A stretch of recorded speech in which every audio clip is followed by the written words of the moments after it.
എല്ലാവർക്കും നമസ്കാരം. ഇപ്പോൾ എനിക്കൊരു മെസ്സേജ് വന്നായിരുന്നു, എന്തുകൊണ്ട് ഞാൻ മെയിൽ റിപ്ലൈ ചെയ്യുന്നില്ല എന്ന് പറഞ്ഞുകൊണ്ട്. ഇപ്പോൾ ഇതാ നിങ്ങളുടെ ഇതെൻ്റെ ജിമെയിലാണ്. അതിൽ ഇൻബോക്സിലുള്ള മെസ്സേജുകളുടെ എണ്ണം നോക്കിയാൽ മതി. ഇതിലെ പാതി ശരിക്കും പറഞ്ഞാൽ സോഷ്യൽ മീഡിയയും പിന്നെ പ്രൊമോഷനും സ്കാമൊക്കെയാണ്.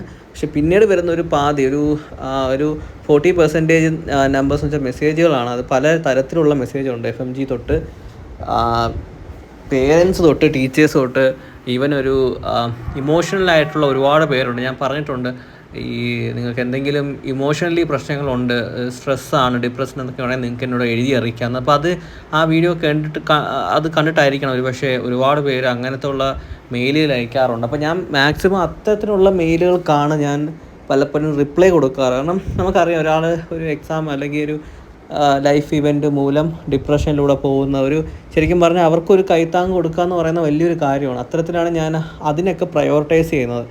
അപ്പോൾ ആ ഒരു പാർട്ടെന്ന് പറഞ്ഞാൽ ഒരുപാട് മെസ്സേജ് വരാറുണ്ട്. അങ്ങനെ അത് ഈ പറയുന്ന റിലേഷൻഷിപ്പിലെ ബ്രേക്കപ്പ് ആയാലും, എക്സാമിൻ്റെ പ്രശ്നമാണെങ്കിലും, പിന്നെ ഈ പറയുന്ന ഫിനാൻഷ്യലിൻ്റെ പ്രശ്നമാണെങ്കിലും ഞാൻ പലയിടത്തും പറയാറുണ്ട്. ഈ FMG പ്രത്യേകിച്ച് പുറത്ത് പഠിക്കാൻ പോകുന്ന കുട്ടികളോട് ഈ 1 ലക്ഷം രൂപ 2 ലക്ഷം രൂപയ്ക്ക് നിങ്ങൾക്ക് പെർ ഇയർ പഠിക്കാമെന്നൊക്കെ പറയുന്ന വെറുതെയാണ്. അത് 3-4 ലക്ഷം രൂപയാവും, 4-5 ചിലപ്പോൾ അത് പറയാൻ പറ്റത്തില്ല, ഓരോ യൂണിവേഴ്സിറ്റി കണക്കിരിക്കും. പിന്നെ എല്ലാ ചിലവും കൂടെ വെച്ച് നോക്കുമ്പം നല്ലൊരു എമൗണ്ട് ആവും. ശരിക്കും പറഞ്ഞാൽ നാട്ടിൽ പഠിക്കുന്നതിൻ്റെ അത്രയും ആവത്തില്ലെങ്കിലും അതിൻ്റെ ഒരു മുക്കാലിലോളം ആവും. 30-40 ലക്ഷം രൂപ വരെ നിങ്ങൾക്ക് FMGയുടെ FMG സ്റ്റുഡൻസിന് കൊടുക്കേണ്ടി വരും. അപ്പം ഇതൊന്നും അറിയാതെ 10 ലക്ഷം രൂപയ്ക്കും 5 ലക്ഷം രൂപയ്ക്കും പഠിക്കാമെന്ന ഒരു ഇതിൽ പോകുന്ന പലരും പിന്നീട് അവസാനം പെട്ടുപോകുന്ന ഒരു സ്ഥിതിവിശേഷമുണ്ട്. അപ്പം അങ്ങനെ മെസ്സേജ് അയച്ച ഒരുപാട് 2-3 മെസ്സേജ് എനിക്കുണ്ട്. അപ്പം ഇതെല്ലാം ഞാൻ നോക്കുന്ന സമയത്ത് ഇപ്പോഴെന്ന് പറയുന്നത്, ഇപ്പോൾ ഈ ഇടയ്ക്കായിട്ട് 1-2 ദിവസമായിട്ട് ഒരു മെസ്സേജ് വന്നായിരുന്നു, എന്തുകൊണ്ട് റിപ്ലൈ ചെയ്യുന്നില്ല എന്നൊക്കെ പറഞ്ഞുകൊണ്ട്. അപ്പോൾ അതിൻ്റെ മെയിൻ കാരണം ഇതാണ്, ഞാൻ പ്രയോറിറ്റൈസ് ചെയ്യുന്ന ശരിക്കും പറഞ്ഞാൽ ഇപ്പം ഈ ഇതാണ് ഒരു ഹെൽപ്പിംഗ് ഹാൻഡ് വേണ്ട ഒരു ഗ്രൂപ്പ് ഓഫ് പീപ്പിളുണ്ട്. അവർക്ക് ഫസ്റ്റ് പ്രയോറിറ്റി കൊടുക്കുക എന്നാണ് ഞാനിപ്പോൾ നോക്കുന്നത്.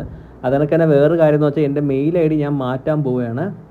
എൻ്റെ മെയിൽ ID മീൻസ് ഇപ്പോൾ ഉള്ളവർക്ക് എൻ്റെ മെയിൽ ID കാണും. ഞാൻ പറഞ്ഞത് ഇപ്പോൾ ഞാൻ യൂട്യൂബിൽ കൊടുത്തിരിക്കുന്ന മെയിൽ മാറ്റിയിട്ട് വേറൊരു പുതിയൊരെണ്ണം ഞാൻ തുടങ്ങിയിട്ടുണ്ട്. അത് ആയിരിക്കും ഇനി മുതൽ അതിനകത്ത് വരുന്നത്. കാരണം എനിക്ക് എൻ്റെ അക്കാഡമിക്കായിട്ട് ബന്ധപ്പെട്ട അല്ലെങ്കിൽ എൻ്റെ മറ്റ് കാര്യങ്ങളോട് ബന്ധപ്പെട്ട് എൻ്റെ എല്ലാം ഉപയോഗിക്കുന്ന ഈ മെയിലാണ്. അപ്പം ഞാൻ അത് പബ്ലിക്കായിട്ട് വെക്കുന്ന സമയത്ത് ഇപ്പോൾ എനിക്ക് പേഴ്സണലായിട്ട് വരുന്ന മറ്റ് അക്കാഡമിക്കായിട്ടോ അല്ലെങ്കിൽ അങ്ങനത്തെ വരുന്ന മെയിലുകൾ എനിക്കിപ്പം സത്യം പറഞ്ഞാൽ നോക്കാൻ പറ്റുന്നില്ല. അങ്ങനത്തെ ഒരു അവസ്ഥയുണ്ട്.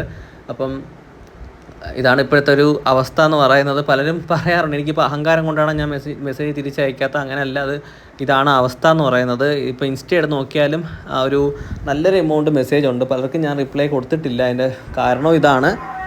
അപ്പം